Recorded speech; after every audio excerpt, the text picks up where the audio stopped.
श्लोकान् गीता मे परमा विद्या ब्रह्मरूपा न संशय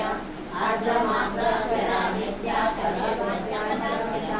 चिदानन्देन कृष्णेन प्रोक्तं समग्रं वेदत्रयस्वरानन्दा तत्त्वज्ञाना समञ्जसा